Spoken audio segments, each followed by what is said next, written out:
교회에는 이 5가지의 기능과 사역이 있습니다. 예수님을 믿는 성도들은 이 5가지를 의무적으로 지켜야 되는데요. 먼저는 뭘까요? 예배입니다. 예배는 우리를 사랑하신 하나님을 향한 우리의 응답과 고백이죠. 우리의 찬양이죠. 예배는 크게 2가지로 나뉩니다. 하나는 바로 우리의 일상의 예배입니다.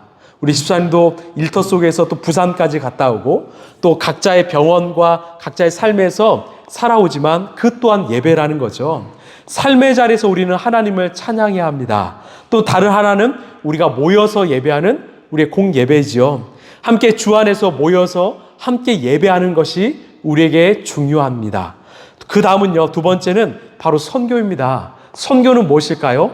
바로 하나님의 예수의 복음을 전하는 거죠. 예수님께서 제자들에게 남기신 마지막 유언이 무엇입니까? 마태복음 28장에 너희는 가서 모든 민족을 내 제자로 삼으라. 그리고 아버지와 아들과 성령의 이름으로 세례를 베풀고 내가 분부한 모든 것을 가르쳐 지키게 하라. 이것을 지키게 하라는 겁니다.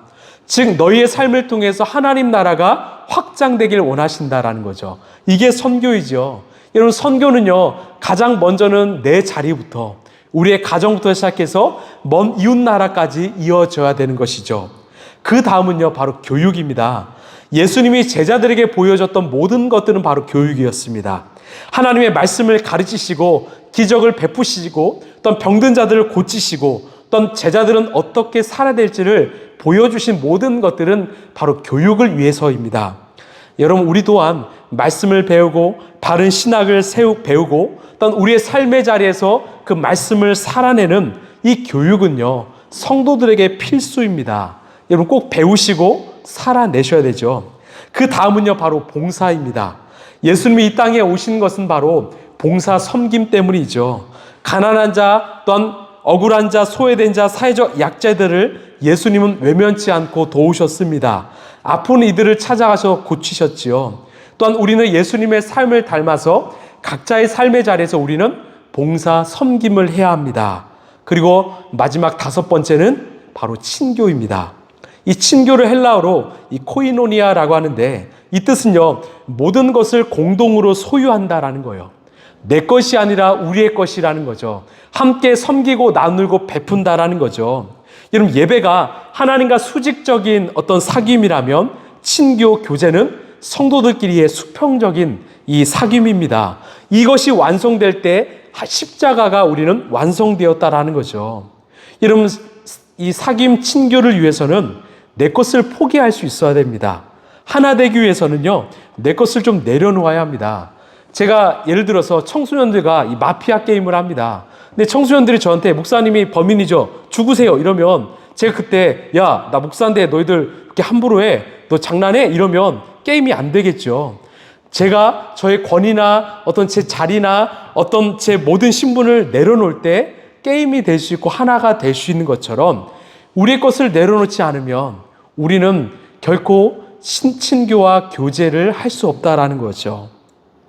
그래서 교회는요, 성도는 이 5가지의 기능을 지켜야 됩니다. 예배, 또 뭐죠?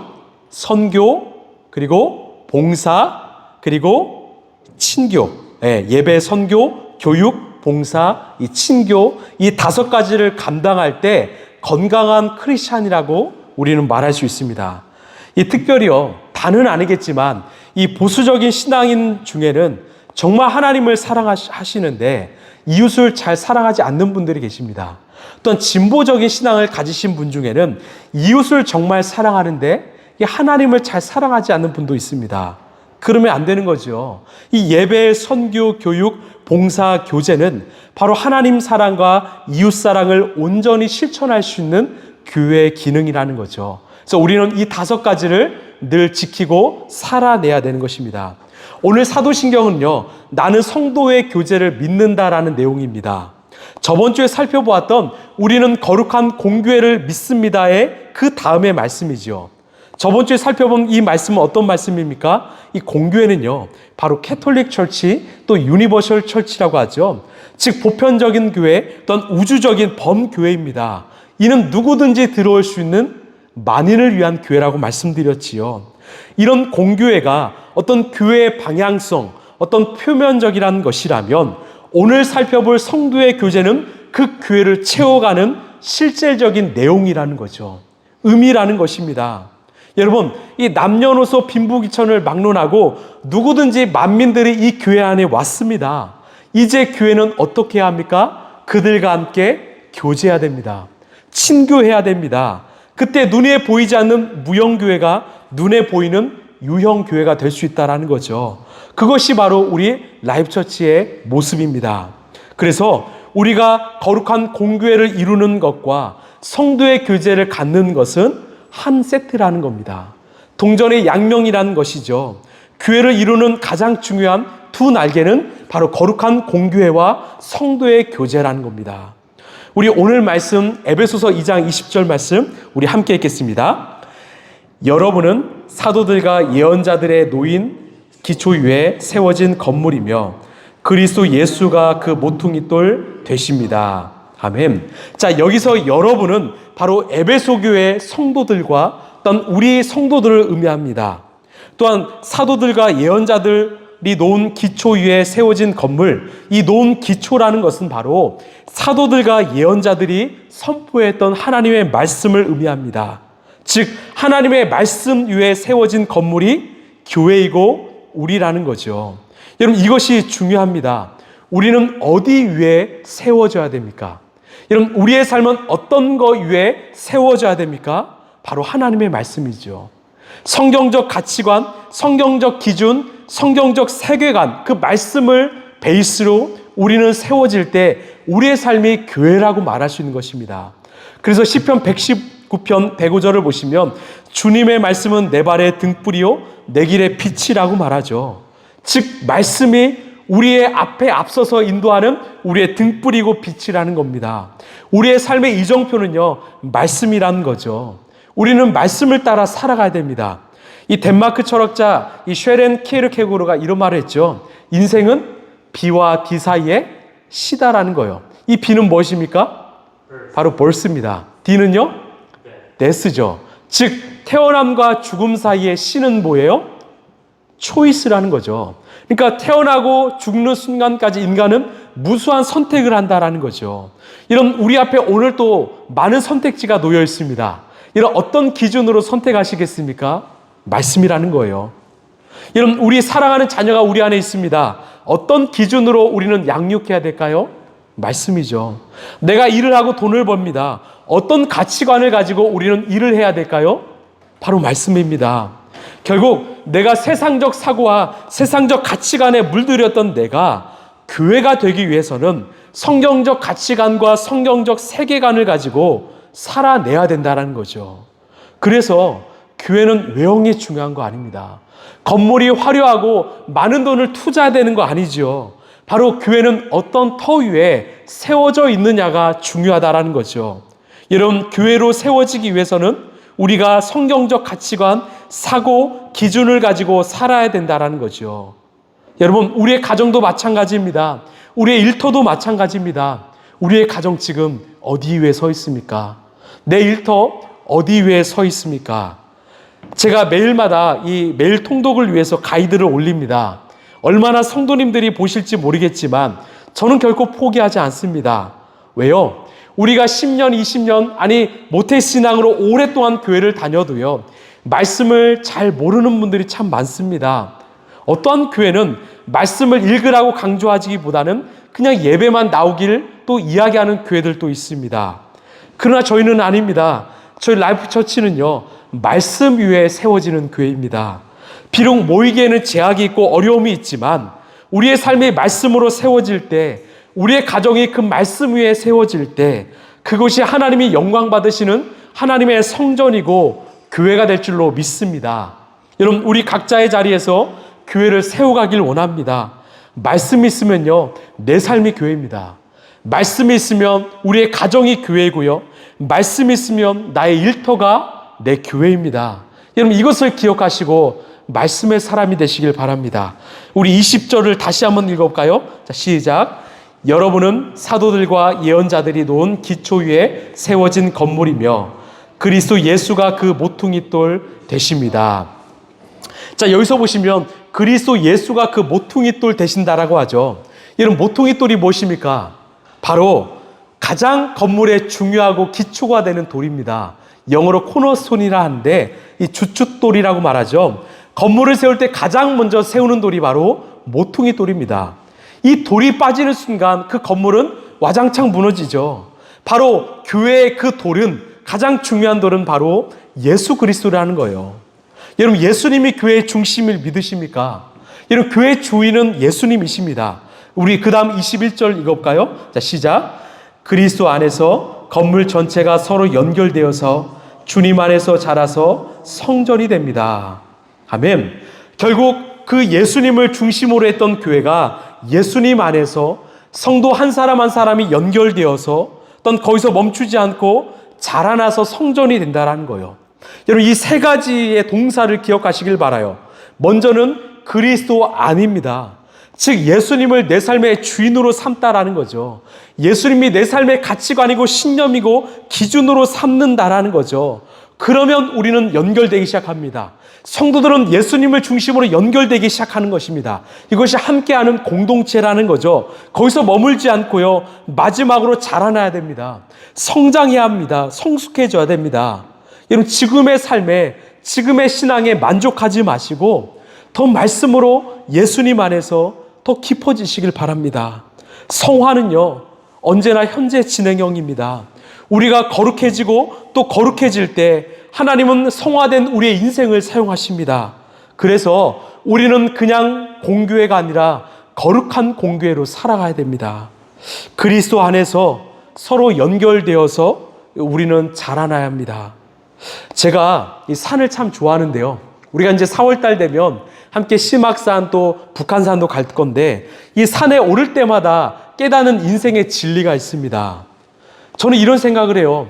왜 이렇게 존경받던 분들이 말년에 그렇게 무너지실까? 이 산을 보면 알 수 있습니다. 이 산을 오르다 보면 어떤 사람은 정상만 향해 봅니다. 이 정상을 올라가기 위해서 온 힘을 쏟지요. 그런데 그 온 힘을 다 쏟자마자 내려갈 힘을 비축하지 않았던 거죠. 그래서 내려올 때 다리 힘이 풀려서 넘어지고 마는 것이죠. 이것이 우리의 인생이 아닐까 싶습니다. 우리 인생은 올라갈 때도 있고요, 또 내려올 때가 있습니다. 잘 내려오는 것도 중요하지요. 우리가 잘 내려올 힘을 비축해야 합니다. 우리가 잘 내려올 때, 우리가 그 정상에서 잘 내려올 때 우리의 삶을 통해서 우리의 후배들은 우리의 삶을 자신의 이정표로 삼을 수 있기 때문이지요. 여러분, 결국 예수님 안에서 우리는 계속해서 자라나야 되고 성장해야 되고 성숙해야 합니다. 여러분, 우리는 또 잘 내려올 때가 필요합니다. 그때 우리는 끝까지 변하지 않고 승리하는 그 승리의 사람이 될 수 있다는 거죠. 여러분, 이것이 교회입니다. 이것이 하나님의 성전입니다. 우리 22절 말씀 읽겠습니다. 자, 시작. 그리스도 안에서 여러분도 함께 세워져서 하나님이 성령으로 거하실 처소가 됩니다. 자, 아까 말씀드렸죠. 전의 말씀은 바로 예수님 안에서 함께 함으로 또 함께 자라남으로 인해서 성전이 되었다면, 이제 핵심의 말씀은요, 여러분도 함께 세워진다는 거예요. 여러분, 이것은 바로 복수죠. 공동체는요, 함께 세워가는 것입니다. 함께 하는 겁니다. 혼자가 아니라 함께 하는 게 교회이지요. 이런 하나님은 우리를 홀로 버려두지 않으십니다. 지금처럼 이 개인화되는 시대 속에서 함께 공동체를 이루길 원하시고 또 새로운 영적 가족을 우리에게 맺길 원하신다라는 거죠. 그 공동체 안에 바로 하나님이 함께 하신다라는 거죠. 교회는 바로 두세 사람 그 이상이 예수님의 이름으로 모일 때 우리는 그 공동체를 교회라고 하는 거죠. 이 출애굽기서를 보면요, 이 장막이 나옵니다. 여러분, 장막이 무엇입니까? 이스라엘 백성들이 이제 출애굽해서 광야 생활을 떠납니다. 이 광야 생활은요, 정착하는 시기가 아니죠. 광야 생활은 언제든지 움직이고 떠나야 되는 시기이죠. 그래서 이들의 생활하는 이 주거는요, 바로 텐트였습니다. 장막이었습니다. 여러분, 장막의 특징이 무엇입니까? 가볍습니다. 어떤 이 치기 쉬운 거죠. 그리고 걷기도 쉽죠. 그런데 약합니다. 비바람이 불면 쉽게 쓰러집니다. 추위와 더위에도 쉽게 약합니다. 그래서 사도 바울은요, 고린도후서에서 우리 육신이 장막과 같다라고 이야기합니다. 우리의 장막이 무너지면, 즉 우리의 육신이 죽으면 이것을 상징하는 것처럼 장막은 연약합니다. 그러니 얼마나 불안했을까요? 우리의 자녀들이, 우리 어른들이 이 장막 생활을 얼마나 버틸 수 있을까? 늘 두려움에 40년의 광야 생활을 떠났습니다. 그런데요, 그 많은 장막들이 쳐 있는데 그 장막 한가운데요, 성막을 세웁니다. 여러분, 성막이 무엇입니까? 바로 하나님이 임재하는 장소이지요. 성소이지요. 그 성막이 세워지는 순간 하늘에서 구름이 가득 채워집니다. 하나님의 임재가 가득합니다. 그들이 힘들고 외로울 때마다 그들은 그 성막의 하나님을 봅니다. 하나님의 임재를 경험합니다. 그래서 그들의 40년의 시간은 외롭지도 않았고 얼마나 위로와 안식과 감사가 넘치는 시간이었는지 모릅니다. 여러분, 그 시대가 이제 신약 시대로 오면서 그 성막이 무엇일까요? 바로 거룩한 성전, 바로 교회라는 거죠. 여러분, 교회는요, 하나님의 임재를 경험하는 곳입니다. 하나님의 살아계심을 경험하는 곳이고 하나님이 오늘도 나와 함께 하심을 내가 누리고 맛보는 곳이라는 거죠. 그래서 우리는 이 사도신경, 특별히 1600년 전에 이 제정된 사도신경이 얼마나 중요한 고백인지 알게 됩니다. 왜? 우리가 삼위일체 하나님에 대해서 믿음을 고백하면서 그 다음에 교회의 중요성을 일깨워주기 때문이지요. 여러분, 이 시대는요, 개인화된 시대입니다. 다 홀로 살길 원하는 시대이고 어떤 무교의 주의를 외치는 시대입니다. 교회 안 나가도 돼. 나 혼자 그냥 믿기만 하면 돼. 온라인으로 예배드리면 되지. 그래서 홀로 예배드리기 쉽습니다. 저는 충분히 그 마음을 압니다. 얼마나 교회에서 또 사람들에 의해서 어떤 마음의 아픔과 상처를 받았으면 혼자 외롭게 예배를 드릴까? 여러분, 그럼에도 불구하고 우리는 그것을 넘어서서 모여야 합니다. 함께 공동체를 이루어야 됩니다. 왜? 그 모임 가운데 임하시는 하나님이 계시고 그곳이 하나님의 임재하시는 성전이 되기 때문입니다. 우리 에베소서 4장 16절 말씀 함께 읽어볼까요? 자, 시작. 온몸은 머리이신 몸에 갖추어져 있는 각 마디를 통하여 연결되고 결합됩니다. 각 지체가 그 맡은 분량대로 활동함을 따라 몸이 자라나며 사랑 안에서 몸이 건설됩니다. 아멘. 이 말씀을 꼭 기억하시길 바라요. 이 말씀 안에 이 교회에 대한 핵심 가치가 다 담겨 있습니다. 먼저는 머리는 누구입니까? 바로 예수님이죠. 몸은 우리입니다. 머리신 예수님을 기점으로, 중심으로 우리는 하나의 오장육부가 되는 것이죠. 연결되고 결합될 때 하나의 몸이 되고 바로 그것이 교회라는 거죠.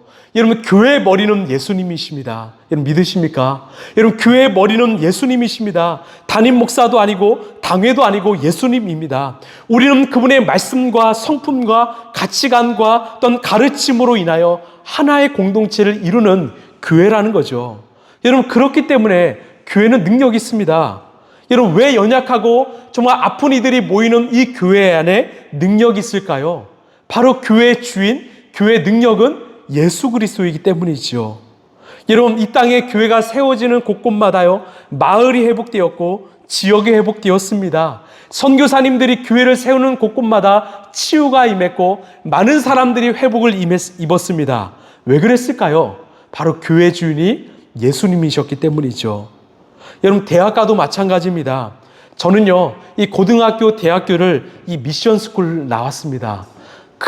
이 기독교를 또는 크리스찬들이 다니는 이 미션 스쿨을 저는 나왔습니다. 제가 고등학교, 대학을 다닐 때만 해도 이 학교 안에는요, 크리스찬 문화들이 참 많았습니다. 함께 찬양을 했고요, 또는 크리스찬 축제를 벌였습니다. 그런데 20년이 지난 지금은 어떻게 되었을까? 지금은 속절없이 무너져 버렸습니다. 대학가 주변에는요, 영적으로 어두운 문화가 우리의 대학생들, 청년을 잠식하고 있습니다. 저는 이 시대를요, 이 문화 전쟁 시대라고 정의 내리고 싶어요.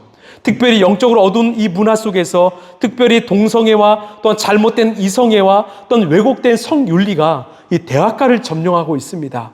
술 문화, 중독 문화, 또한 마약 문화, 퇴폐 문화가 우리의 젊은이들, 우리의 다음 세대들의 사고와 생각을 빼앗아가고 있습니다. 쾌락의 극치를 맛보게 하면서 우리의 정신과 뇌의 도파민 체계를 완전히 무너뜨리고 있습니다. 꾸준하고 성실하고 정직한 그런 노력과 훈련보다는 그냥 편하고 쉬운 선택을 하기 위한 그런 내가 좋아하고 즐거운 문화 속에서 이 카르페 디엠을 외치는 그런 문화가 우리의 다음 세대들을 점령하고 있습니다. 결국 우리 젊은 세대가 세상 문화에 의하여 죽어가고 있다는 거죠. 이런 문화를 영어로 컬처라고 하죠. 이것은 라틴어 컬추라에서 나왔는데 이 뜻은요, 밭을 경작하다라는 거예요. 씨앗을 뿌리기 위해서 밭을 가는 행위가 바로 문화라는 거죠. 지금 어떤 시대입니까? 밭을 갈았는데 잘못된 씨앗을 뿌리고 있다는 거죠. 이 악한 씨앗을 뿌렸기 때문에 악한 열매가 맺고 있다는 겁니다. 여러분, 이 잘못은 누구에게 있습니까? 바로 우리 어른 세대에게 있습니다. 우리가 잘못된 씨앗을 뿌렸기에 우리의 자녀들에게 잘못된 열매들이 맺히고 있는 거 아닐까요? 여러분, 그래서 교회가 소망인 것이죠. 이런 젊은이들이 치유하고 회복할 공동체가 필요합니다. 중독에 빠진 이들이 정말 말씀으로 회복될 말씀 공동체가 필요합니다. 제가 이 시대를 조명해 보면 많은 연예인들이 자신이 크리스찬으로 개종하고 크리스찬임을 외치고 있습니다. 왜 그랬을까요? 점점 더 어두워지는 시대는 빛이 더 선명하기 때문이죠. 여러분, 어두울수록 별이 더 밝게 빛나는 말처럼 여러분, 지금 진리가 잃어버린 시대 속에서 진짜 진리를 만났기 때문에 이들은 고백하고 있다는 거죠. 우리 라이프처치가 이 어두운 시대에 한 줄기의 빛이 되길 소망합니다. 정말 이곳에 사람들이 찾아올 때 정말 진리를 경험하고 살아계신 하나님을 경험하고 정말 세상이 줄 수 없는 그 위로와 평안과 사랑을 경험하는 그런 교회로 쓰임받게 되길 소망합니다. 저는 가능하리라 봅니다. 왜요? 우리 교회의 주인도 예수님이시기 때문이죠. 예수님이 우리의 주인 되시며 우리의 머리 되시면 가능하다라는 거죠. 이 미국 캘리포니아에 가면 이 세콰이어 국립공원이 있습니다. 혹시 가보신 분 계십니까? 예, 우리는 안 가보죠. 예. 근데 이 세콰이어 국립공원에 가면 이 세계에서 가장 큰 이 세콰이어 나무가 있습니다. 이 길이가 무려 115m 이상이 됩니다. 놀라운 사실은요, 이 나무가 이렇게 길지만 뿌리는 깊지 않다라는 거예요. 왜냐? 보통 높은 나무는, 긴 나무는 깊은 뿌리를 갖고 있는데 이 나무는요, 토양의 특성상 깊이 뿌리 내릴 수 없다라고 합니다. 그러면 이 나무가 어떻게 그렇게 높이 그 비바람을 오랜 세월을 뚫고 깊이 높이 이렇게 세워질 수 있을까? 땅 밑에 그 비밀이 있습니다. 바로 여러 나무가 그 나무의 뿌리가 서로 엉켜져 있다라는 겁니다. 결국 여러 나무들이 서로 모여서 그 뿌리를 엉키고 엉킴으로 인하여 서로가 지지해 주었기 때문에 이 나무가 높이 설 수 있었다라는 거죠. 비바람을 혼자 견디는 거 아닙니다. 함께 견뎠던 거죠. 여러 가지 어려움과 고통도 혼자 견디는 것이 아니라 나무가 함께 손을 마주치고 이 뿌리로 엉키어서 버텼다라는 거죠. 저는 이것이 교회가 아닐까 싶습니다. 이것이 성도의 교제가 아닐까 싶습니다. 여러분, 여기서 교회의 능력이 있습니다. 마태복음 16장을 보면 예수님께서 주님의 교회가 음부의 권세와 지옥의 권세를 능히 이긴다라고 선포하십니다. 여러분, 어떻게 교회가 그 강력한 마귀의 시험과 유혹을 이길 수 있을까요? 바로 예수님과 우리를 연결시켜 주셨기 때문입니다. 또한 우리가 예수님 안에서 서로 연결되었기 때문입니다. 같이 기도하고 예배하고 찬양하고 말씀을 보며 함께 성장하고 자라나면서 우리가 한 공동체가 되면서 그 사단의 시험과 유혹을 능히 이길 수 있는 주님의 능력이 우리 안에 흘러있기 때문이지요. 우리 다시 에베소서 4장 16절 말씀 읽어볼까요? 시작. 온몸은 머리이신 그리스도께 속해 있으며 몸에 갖추어져 있는 각 마디를 통하여 연결되고 결합됩니다. 각 지체가 그 맡은 분량대로 활동함을 따라 몸이 자라나며 사랑 안에 몸이 건설됩니다. 아멘. 여러분, 몸이 건설된대요. 무엇을 통해서? 각 지체가 서로 자라나고 사랑함으로 인하여 건설된다라는 거예요. 건축이 완성된다라는 거죠. 여러분, 한 기관이 건강하고 다른 기관이 연약하면 그 몸은 건강할 수 없습니다. 우리 몸은요, 그 연약한 기관이 건강할 때까지 기다려주고 회복시키는 거죠. 우리가 그런 공동체가 되었으면 좋겠습니다. 우리 안에는요, 아직 연약한 성도들이 있습니다. 처음 신앙생활 하시는 분들 계시고 아직 예수님에 대해서 잘 모르신 분들도 계십니다. 여러분, 우리가 할 수 있는 일은요, 그들에게 손을 내밀어 주는 거예요. 그들과 함께 걸어가는 것입니다. 그들이 성장할 수 있도록 우리가 도와주는 거예요. 목사만이 아니라 온 성도가 한 마음으로 두드려 주시고 관심을 가져주시고 함께 해주시길 바랍니다. 우리 서로 사랑했으면 좋겠습니다. 우리 라이프처치가요, 정말 그런 거룩한 공교회가 되길 원하고 또 성도의 교제가 가득 넘치길 소망합니다.